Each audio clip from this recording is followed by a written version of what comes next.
All right. All right, here we go. So we are talking about self-care. And I was just mentioning that I know with my job and in my personal life, I spend a lot of time helping people, helping take care of other people. And I'm willing to bet that everybody else that is on this call today is also in a role, whether in your work life or at your home life, that you are also helping and taking care of other people. Would you say that's kind of correct? And what we have to realize, though, is when we are spending all that time taking care of other people, sometimes that is when we tend to neglect our own self-care. So if we're kind of looking at this first slide, it talks about, for most of us in some form or fashion, spend time taking care of others throughout the day.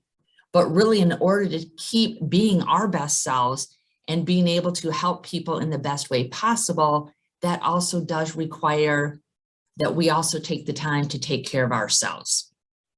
So once again, it's trying to decide what are some of those things that we can be doing, either to take care of ourselves better. Maybe it's also to take care of ourselves more often. And sometimes it might just be just reminding ourselves it doesn't have to be the big things all the time. I mean, all of us, I think, would probably think, wow, if I could go to the spa today or get a massage today, that would be a really good way of taking care of myself. But it might be that we don't have that time available to do all of that, or we may not have the money. So it doesn't always have to be the big things that we're doing or the expensive things maybe that involves taking care of ourselves. It's also taking a look around and recognizing even some of those small things that are free of cost that we can do to help take care of ourselves.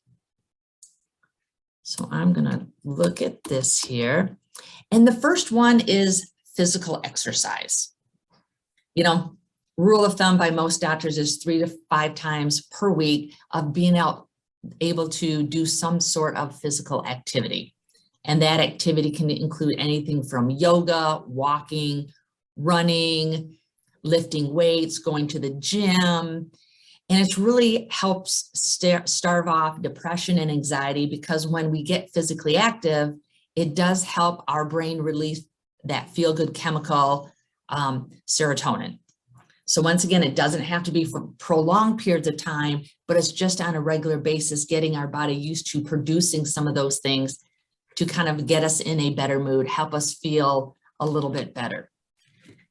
So how many of you feel like you make sure you get some sort of physical activity every day? Can anyone give me an example of how you might weave that in your day at some point?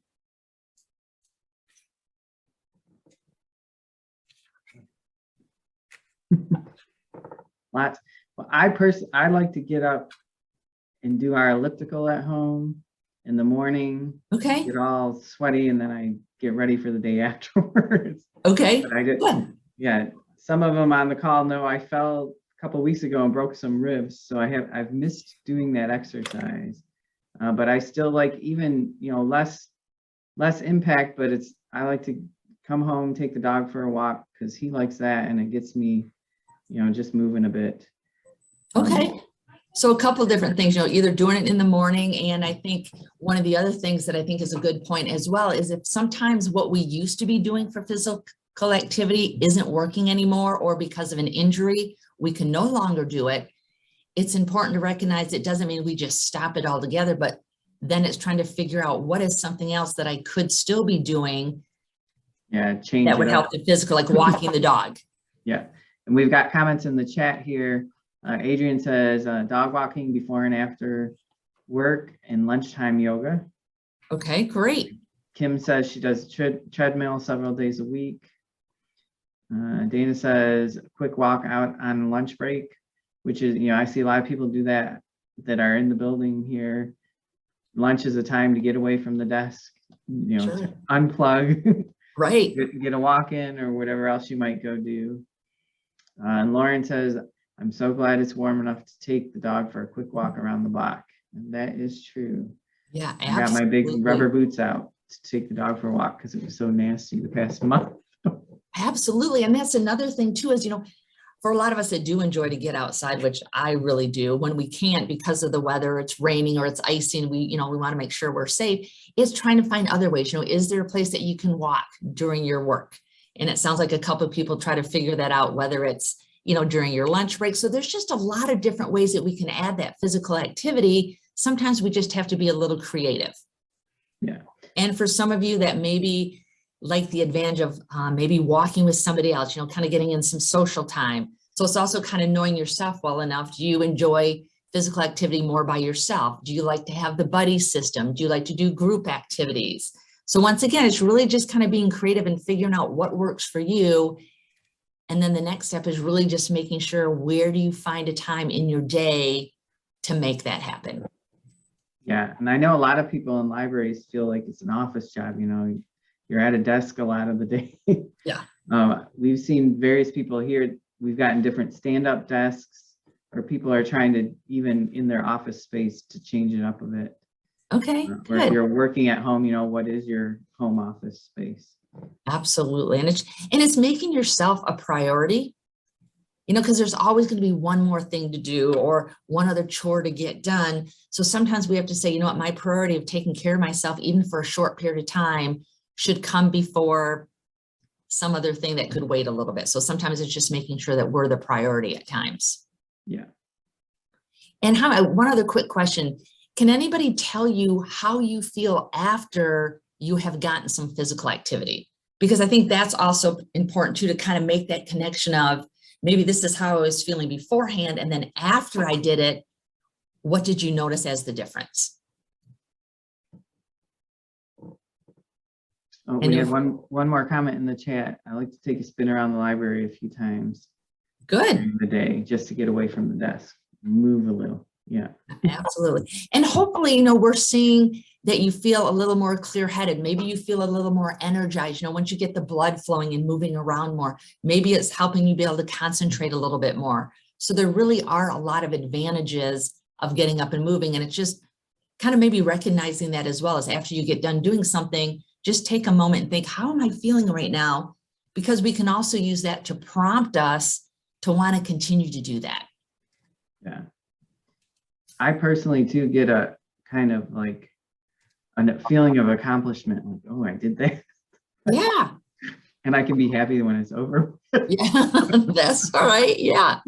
So once again, it's just, physical activity is one of those important things that hopefully, we all find a little bit of time during our day to get a little bit of that in.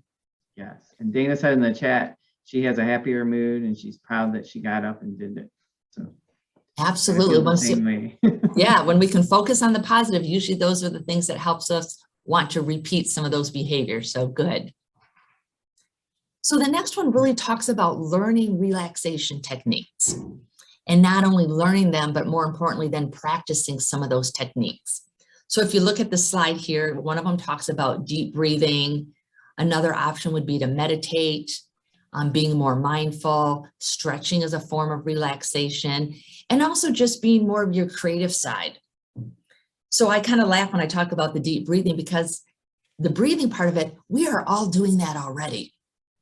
But it's really trying to say, is the way I'm breathing, is it helping me relax, or is the way I'm breathing keeping me more agitated, maybe more anxious? So once again, deep breathing really, for a lot of times it's breathing in through the nose with a pause and then exhaling through the mouth. And that breathing, you can do it while you're sitting down, while you're lying down.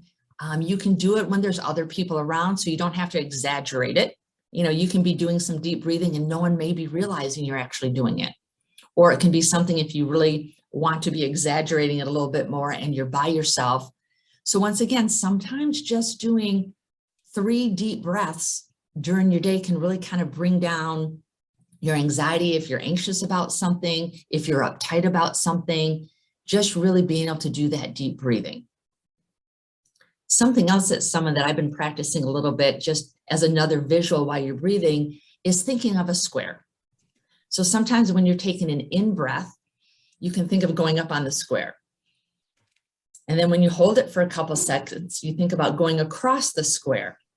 And then when you're exhaling, think about going down the other side of the square.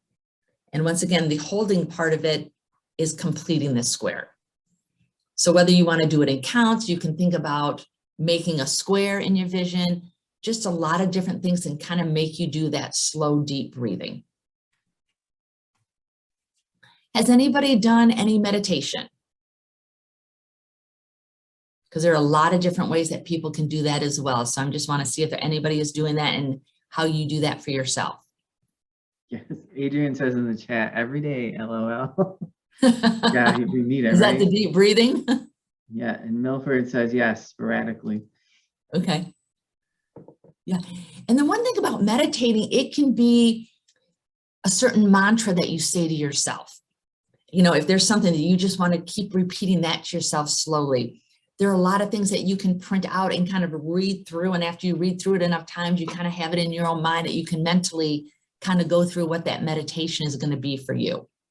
So once again, there's just really a lot of different ways to kind of calm ourselves down, get in a more relaxed state where then we can focus better, we can concentrate better, we can kind of handle some of those tough tasks that might be on our plate that we have to do, or have some of those hard conversations, or be able to deal with the everyday stress that tends to happen to us all the time. So once again, it's just really being able to just focus inwardly on ourselves. Does anybody have a mantra or a motto that you repeat to yourself to calm that you want to share in the chat here? I mean, I think it's so many things. I catch up, you know, a little 3-word phrase or something. I sometimes repeat it over and over in my head. Yeah. And hopefully it's in a positive framework. So sometimes if, you know, sometimes we can think of something, I wish I could think of, you know, don't eat so fast. I'm just going to make this up right now, but instead thinking, don't eat so fast, don't eat so fast, which is the don't and more the negative.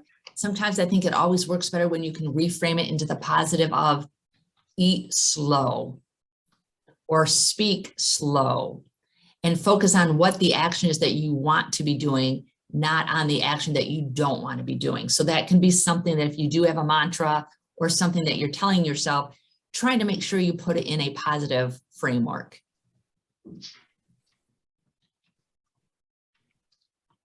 And I think one thing for myself, even with meditation, it's not super easy for me, but it is one of those things that the more I do it or the more I practice, it does get a little bit easier. So once again, I don't think anybody does meditation and gets it perfect or feels really great about it the first time, because if you're not used to kind of being in that calm space, it can feel uncomfortable or your mind starts to wander.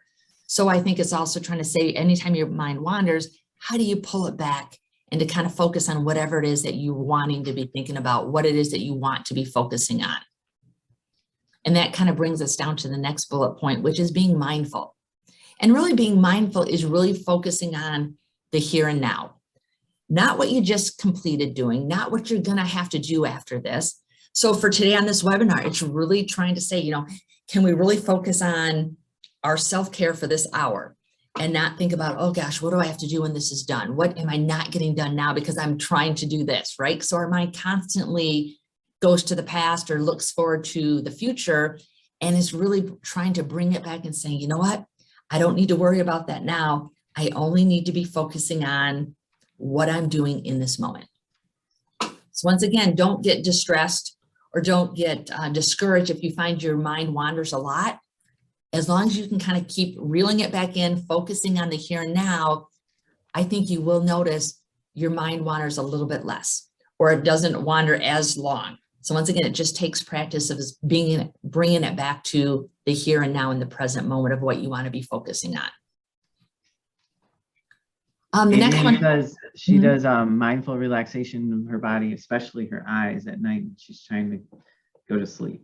Okay, great. And that can be a perfect way, especially for some of us who our minds just can't shut down very easily or very quickly. And it's trying to say, you know what, I can't think about my home stuff. I can't think about my work stuff. I really need to be focused now on resting, relaxing, going to bed, and trying to find a way to kind of bring your body into that same state. So you're right, going at bedtime is a really good time to try to practice this as well. Stretching, we all may be doing a little bit of this, or we do it at home, or we might be going to a gym. But there might be some times that you're sitting at your desk and you have a really busy day and you can't get to the gym, and maybe you don't have time at home, but they can be those easy stretches that you can do just by stretching your neck, doing circles, moving your head back and forth. Maybe it's standing up and stretching some of your legs, using your arms to do some stretches, some shoulder rolls. Some of these things you can also just do at your desk.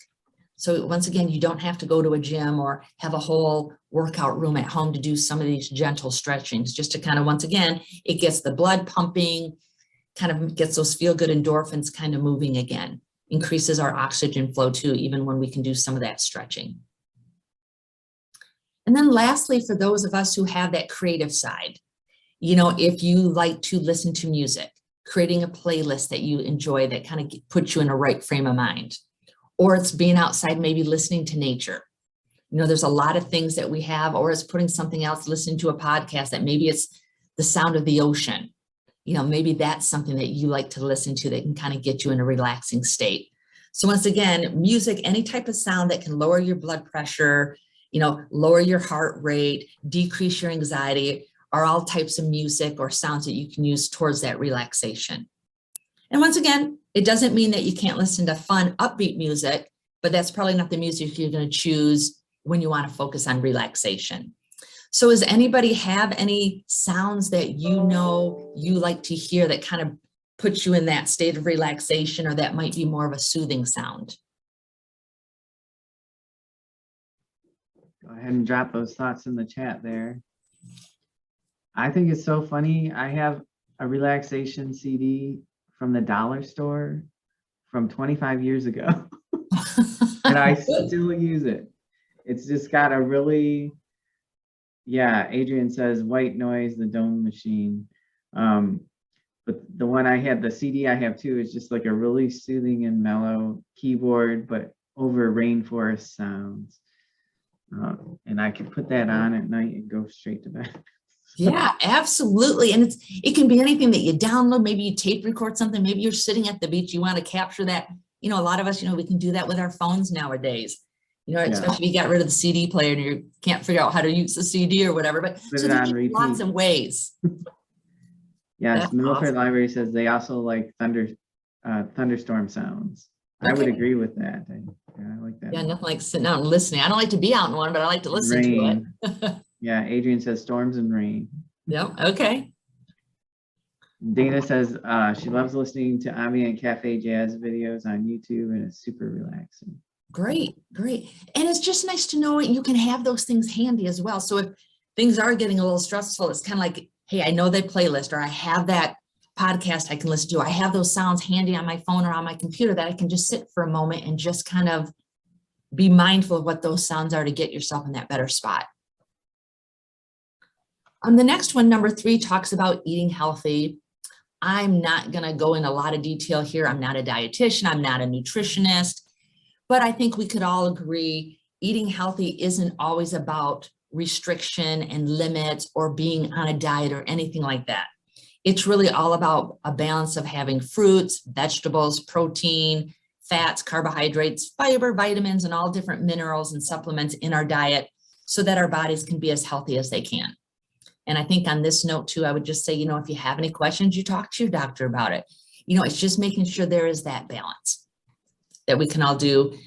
And can we all agree, would you kind of say if you've been eating healthier, that you feel it inside, that your body feels healthier, versus if you've had a day or two that you've kind of binged on something or ate more sugar, ate more salt, things like that, that your body tends to not feel as energized, or you maybe feel more lethargic, or it's harder to concentrate. Think about it. If you haven't started noticing that, you might try just to kind of see if you've done really well eating, how does that make you feel, versus if you've had a couple of days where you haven't eaten as well, how does that make you feel? And hopefully you feel better eating healthier, which wants us to then, make sure we're eating more healthy and not eating all the unhealthy foods that are out there. I love how this says, don't be too strict about limitations. Yeah. Because that is another mantra I often repeat. You can't be too strict or it's not going to turn out. So. Well, absolutely. Because most of us, we think, I can't have sugar, right? What are we thinking about? All I want is sugar. or don't eat this. That's all I want to eat all of a sudden. But if you put it into moderation, balance, then we don't feel deprived. Yeah. So you're right. Yeah. Sometimes it's those choice of words that we use can be helpful. Everybody here knows I'm a walking commercial for hot and ready pizza. But I Okay. don't do that more than once a month. Yeah, see, there you go. Yep, you pick and choose, or if you know you're going to be eating something that you're really going to enjoy that might be the best, then maybe, you know, you watch what you eat the day before it a little bit more, so you feel like you have that balance over the 2 days. Yeah, see, I got people agreeing with me in the chat. That's All right. Great. So how many people feel like time management is an issue that you'd either like to get better at, or is something that you need to spend a little more time at because maybe that's what kind of causes you to feel more anxious or sucks a lot of your energy because you can't find things, you can't remember what you need to do? Is that something that some of you can kind of identify with? I see no chat, but I'd say for sure. I told Okay. more than one person this week, the work's going to be here when you get back. So take the time out that you need to focus on yourself. Yeah, absolutely. Yeah, the work sometimes isn't going anywhere. And sometimes too, I've talked to people too, and it's whether or not you take an extra 5 or 10 minutes at the start of your day, or you want to put it at the end of your day, just to kind of get a big picture of maybe, what do I have to do tomorrow? And kind of making sure maybe you have a list here so you're not spending time going, oh, I knew there was something I wanted to do. What was that? Or where did I put that piece of paper? Or, you know, sometimes we spend a lot of time trying to organize ourselves, but if maybe it's kind of starting the day with a list, or, you know, you kind of have an agenda of what you want to accomplish that day. So you kind of have it handy there to look at. Sometimes that can be helpful. And sometimes spending that little extra time at the beginning or the end of your day can really save a lot of time throughout your day because you already have that list there. So if you get an extra 30 minutes, let's say you have a meeting schedule that all of a sudden gets canceled. You know, great, I got an extra 30 minutes. And sometimes 20 of that can be wasted because we're trying to figure out, oh, what do I want to do? With this extra time, what can I be doing? But if you already kind of have that list there, all you got to do is glance over and say, oh yeah, I have one of these many things I could be starting on right now and getting a head start and using that 30 minutes really wisely. Or that 30 minutes could be like, you know what, I'm pretty good at where I'm at managing the task. Maybe that 30 minutes could be, I'm going to take a walk around the library, or I'm going to do a few stretches now. So once again, if you can kind of have a list to look at, whether it's on a piece of paper, it's something that you keep handy on your computer. I mean, whatever it is, of having a tool to help you manage your time better. Does anybody have a system that you use that is helpful for you that you would feel comfortable sharing with other people? What do you all think?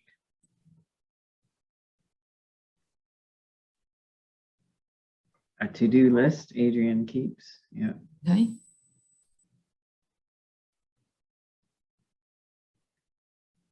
I find it useful too. A Google Calendar is our whole life. Milford Public Library said. Yeah. Okay. Yeah, cool. like Marie said, there's lots of different tools, whatever works for you. You know, it might be a spreadsheet. Some of you might even have Post-it notes that you use. You know, what are you working on? A digital daily planner, Dana says. Yeah. Okay, great. And I hate that. I always feel rushed, and then you do get a moment, like Maria said, 30 minutes here, and you're like, what should I be working on? Yeah. So to have that tool to go back and look at. Yeah. And it just takes a few minutes to add to it or kind of keep it up to date, but that few minutes kind of managing that list or the to-do list or whatever your, the way that you manage your time can be really helpful. Let's see, we've got a comment in chat from Lauren. She uses a monthly to-do list and a daily to-do list. She loves folders, whether it's on her computer or on her desk. It's also very satisfying to cross things off the list. That is so true. Absolutely. Look at what I got done. Yep. Even if I start my list at noon. Good, as though it's more productive. So that's all. Yeah. Thank you for the comment, Lauren. Yeah, that's great. Yeah. Number 5 is one of my favorites for how do we do self-care: play, have fun, recharge. And this shouldn't be something that we only do if we're on vacation or we have to wait to a weekend or some special event. This is something that we should be making sure we try to do on a daily basis.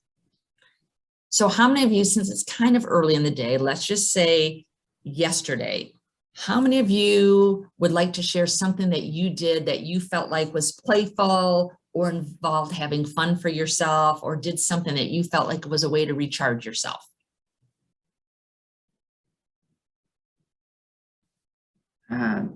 Playing with my cat, Dana said. Okay, great.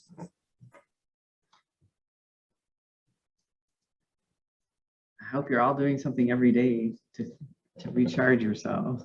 Yeah, because it's one of those things, it doesn't have to be the big things. It can be little things. Yeah, Lauren said she tried a new recipe for dinner. She loves to cook and it's very relaxing. Okay, great. Hopefully some of you put on some music, have your own little dance party if that's what you need to do, just to kind of have some fun. I find more so the past year than probably any other time in life, I've really said, you know, in the evening, I need to wind down. I need to do nothing but something that's gonna entertain me or have fun or help me relax. Great. Whether it's YouTube or Pokemon or whatever. Yeah, absolutely. It's finding for you what recharges you. Maybe it's connecting with other people. Maybe it's being social. Maybe even if you don't feel comfortable face to face still, are you doing some of that with friends over FaceTime, Zoom, telephone, whatever it is? But it's just finding a way before you go to bed at night saying, did I do something fun for myself? Did I have any fun today?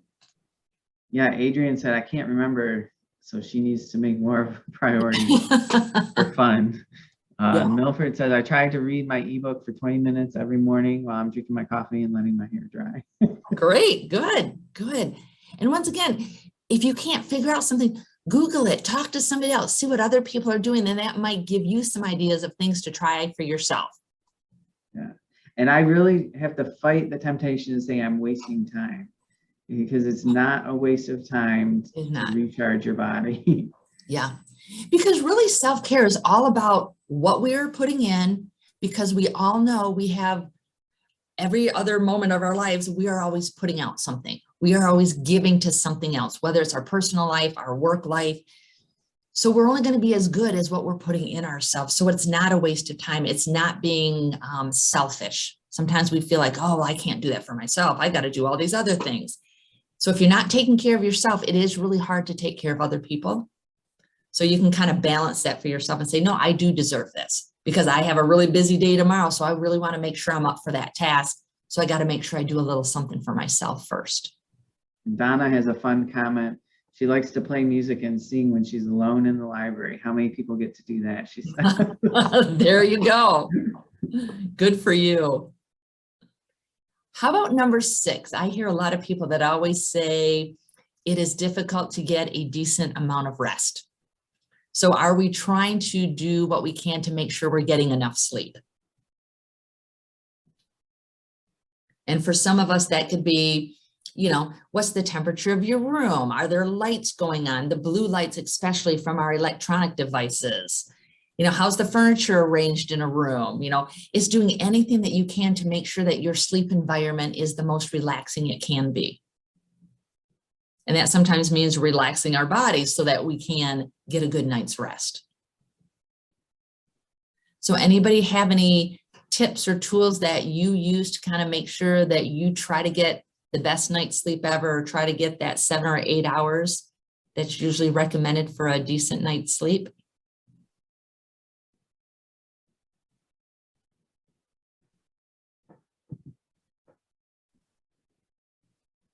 Consistent bedtime, Adrian says. Okay. Dana puts timers on her social media accounts so she's not mindlessly scrolling in bed. Great.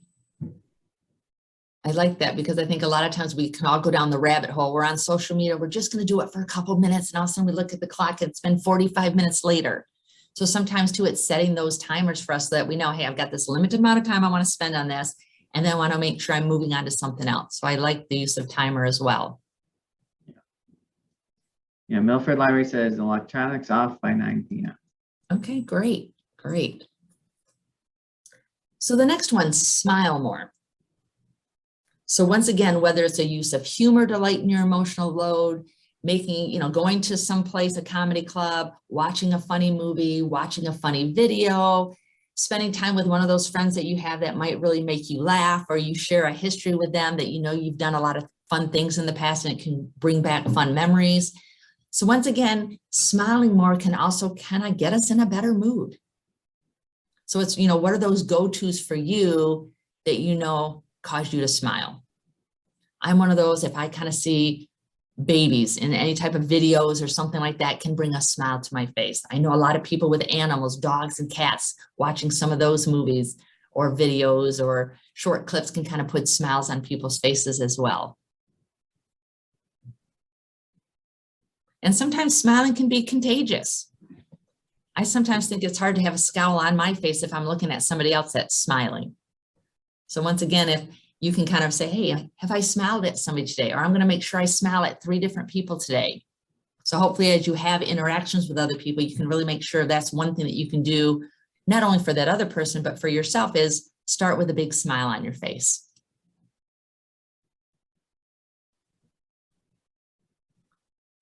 Connecting with others. And I think this is one of those things, and I don't know why there's 2 7s here. I'll have to make sure that gets changed. It's the first time I noticed that. But I know with COVID, the last couple of years, the connection, the physical connection with other people, being in the same space with other people has been really limited. And I know for a lot of people that has really just weighed heavily on them. So it's really making sure that you find a way to connect to other people, whether it's a friend, whether it's a family member, whether it's a coworker, somebody in the community. You know, really making sure you have that person that not only you can express your feelings to, but also then you can be the recipient and also spend time listening to somebody else that they have some things that they want to share, making sure that you're available for that as well. I just think that connection with other people is really important for our own self-care.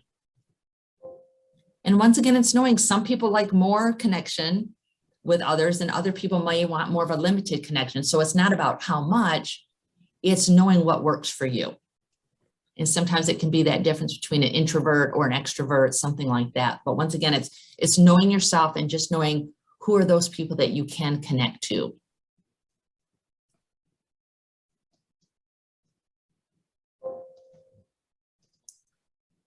Count your blessings. Being thankful, showing gratitude, that can be one of those things that it's really what we focus on. If we're only focusing on what we don't have, what is not going right, what I wish I could be doing or what I wish I had, then we really are missing out on all the things that we do have, all the things that are going well in our life. So once again, it's by focusing on our blessings or our positive events that are happening in our lives, that can be something that we're going to start seeing more of. So is there anybody on this call right now that does something or is trying to be more aware of what are those things that are going well, a gratitude journal, counting your blessings, anything that you're doing right now that kind of helps you focus in those areas?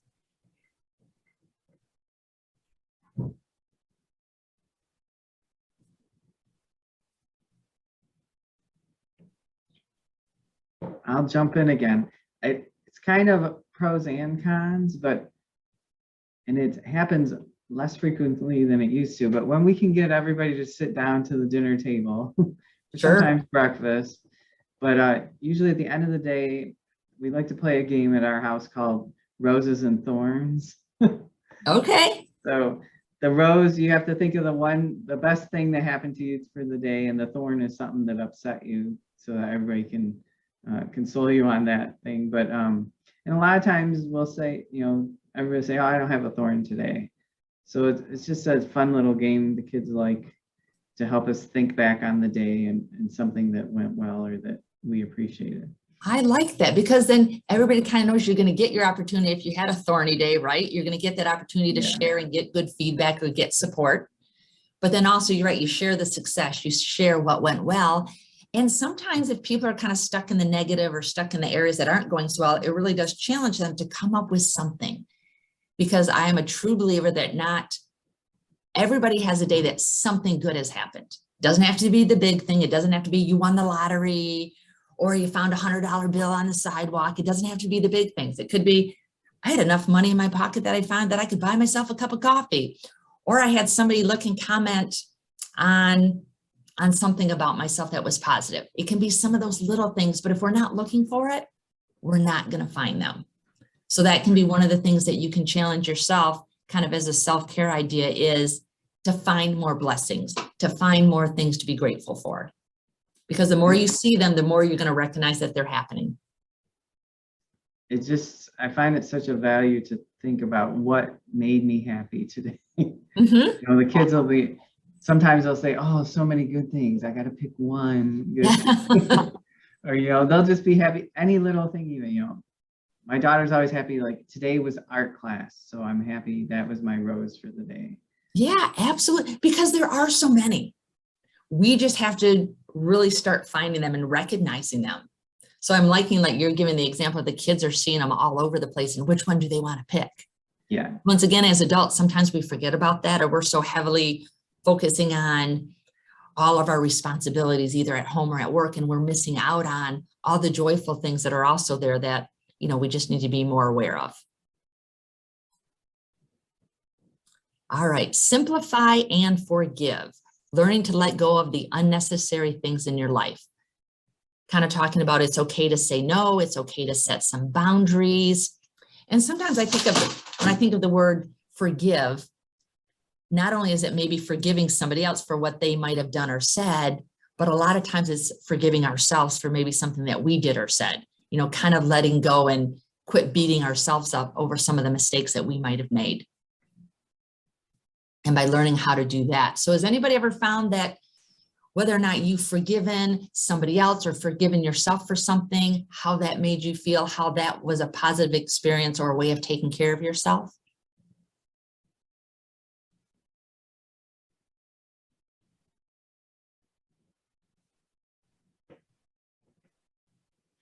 Any comments on that?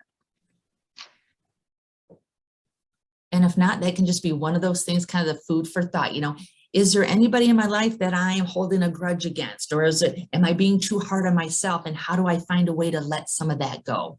Yeah. Because anytime we hold any of that inside of ourselves, we're the only person that's really hurting. So once again, it's trying to find a way to let that go and focus on something else that's a little more positive, or focus on those successful things that we have done.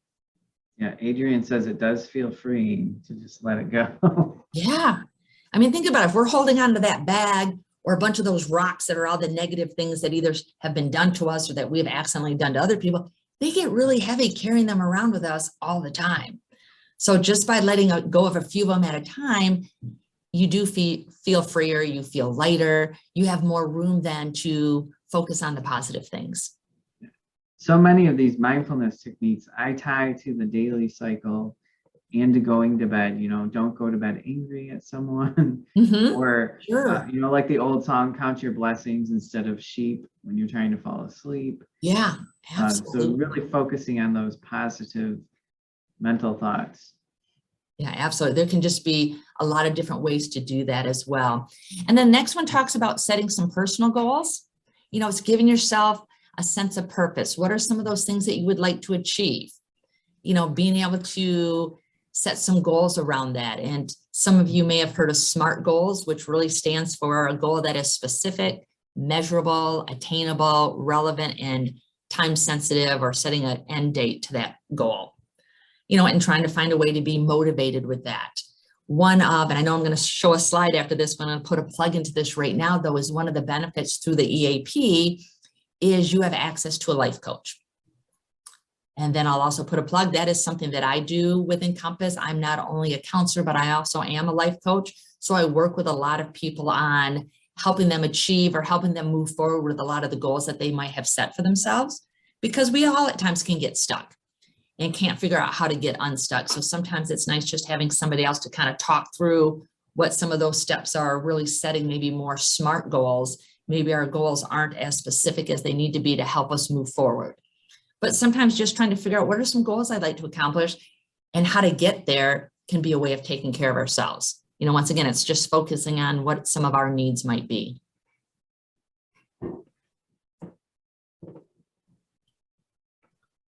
And I think this is the last one, but it's practice optimism and positive expectancy. Once again, the more we practice, the easier it becomes. So once again, it says optimism is one of those characteristics of resilient people. Trying to look at the bright side, try to be confident, trying to find the positive things that are going on, knowing that you can handle certain situations. So once again, seeing the glass maybe half full instead of maybe the glass half empty.